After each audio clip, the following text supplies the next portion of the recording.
Dua, dua, tiga. Assalamualaikum warahmatullahi wabarakatuh.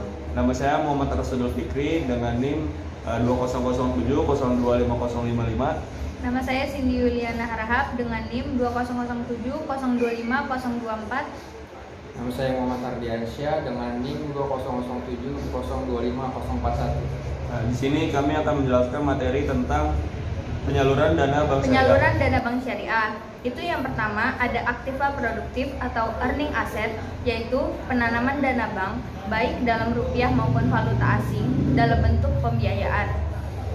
Surat bank syariah, penempatan, penyertaan modal sementara, komitmen dan kontingensi pada transaksi rekening administratif serta sertifikat wadiah Bank Indonesia. Secara singkat adalah aktiva atau aset yang dimiliki bank dengan tujuan untuk menghasilkan pendapatan. Secara umum terdiri dari yang pertama itu ada investasi, adalah aktiva atau aset bank dalam bentuk surat berharga atau finansial instrumen, antara lain terdiri dari yang pertama ada sukuk, yaitu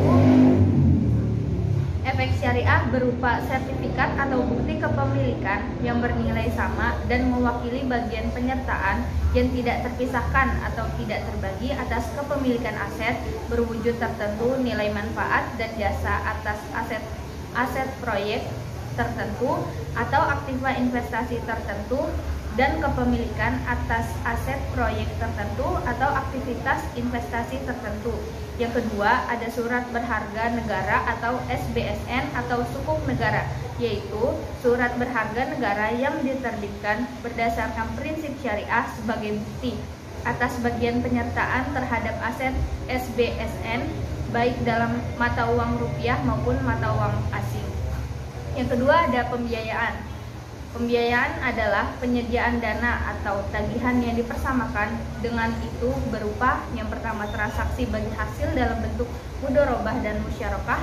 Yang kedua transaksi sewa menyewa dalam bentuk ijarah atau sewa beli dalam bentuk ijarah muntahiyah bitamil lik. Yang ketiga transaksi jual beli dalam bentuk piutang murabahah salam dan istisna. Yang keempat transaksi pinjam meminjam dalam bentuk piutang qard. Yang kelima transaksi sewa menyewa jasa dalam bentuk ijarah untuk transaksi multi jasa.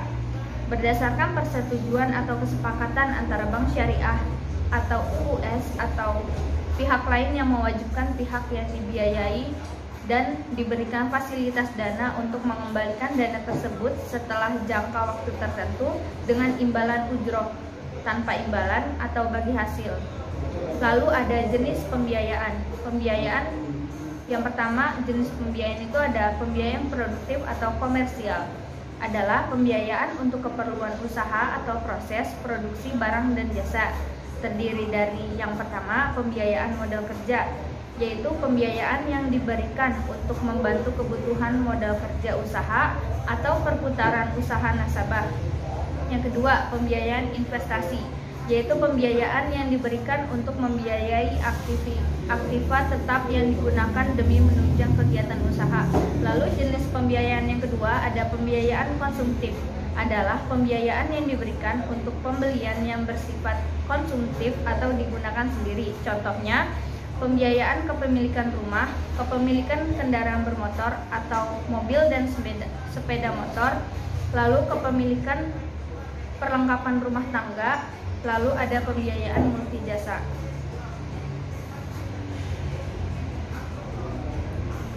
Berikutnya ada akad pembiayaan. Yang pertama ada akad jual beli, yaitu merubah yaitu akad pembiayaan suatu barang dengan menegaskan harga belinya dari bank kepada pembeli dan pembeli membayarnya dengan harga yang lebih sebagai keuntungan yang disepakati. Yang kedua ada salam, yaitu akad pembiayaan suatu barang dengan cara pemesanan dan pembayaran harga yang dilakukan terlebih dahulu dengan cara tertentu yang disepakati. Yang ketiga ada istisna, yaitu akad pembiayaan barang dalam bentuk pemesanan pembuatan barang tertentu dengan kriteria dan persyaratan tertentu yang disepakati antara pemesan dan pembeli. Pemesan atau pembeli dan penjual atau pembuat. Berikutnya ada sewa. Sewa itu jenisnya ada dua, yaitu ijaroh.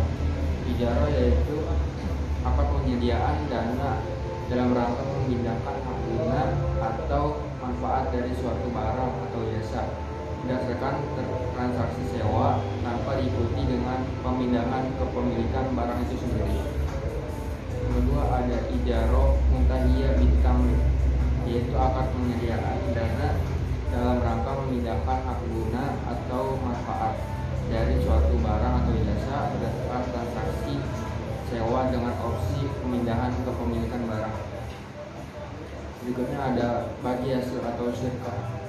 Mudharabah dalam pembiayaan adalah akad kerjasama antara yang pertama, yaitu malik atau sohibul mal atau bank syariah yang menyediakan seluruh modal, dan pihak kedua atau amil mudharib yang disebut nasabah yang bertindak selaku pengelola dana dengan membagi keuntungan usaha sesuai dengan kesepakatan yang dituangkan dalam akad.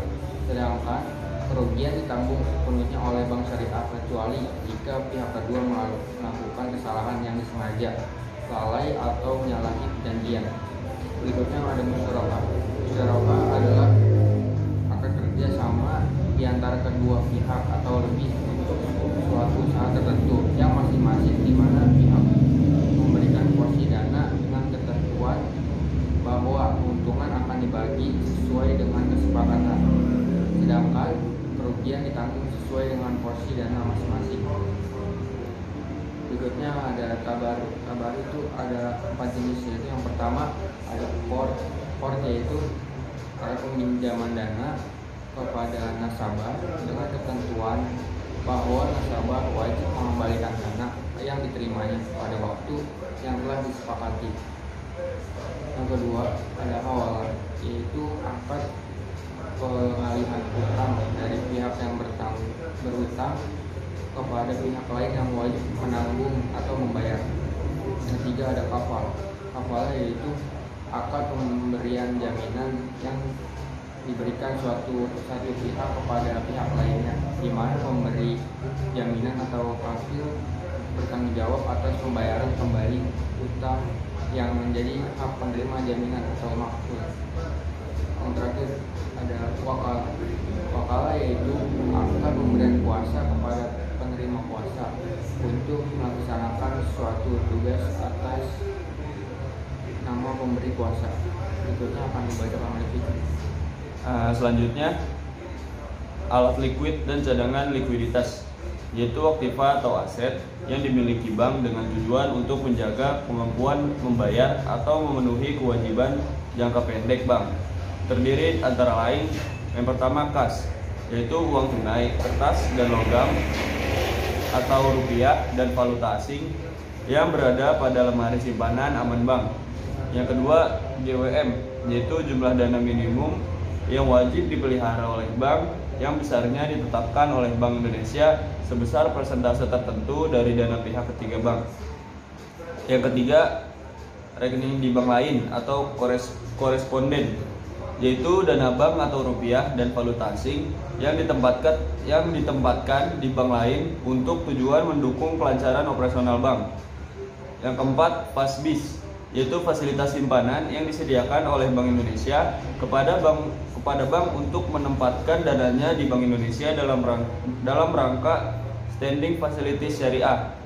Yang kelima, SBIS, yaitu surat berharga berdasarkan prinsip syariah berjangka waktu pendek dalam mata uang rupiah yang diterbitkan oleh Bank Indonesia. Yang keenam, SIMA, yaitu sertifikat yang digunakan sebagai sarana untuk mendapatkan dana dengan prinsip mudharabah. Lalu aktiva non produktif atau non earning asset, yaitu aset bank selain aktiva produktif yang memiliki potensi kerugian, antara lain dalam bentuk agunan yang diambil alih, properti terbengkalai, rekening antar kantor dan suspend akun, serta persediaan. Lalu aktiva tetap dan lain-lain, yaitu aktiva atau aset yang dimiliki bank dengan tujuan untuk mendukung pelaksanaan bisnis dan operasional bank. Terdiri dari antara lain tanah, gedung, kendaraan, sistem komputer, peralatan kantor, dan lain-lain.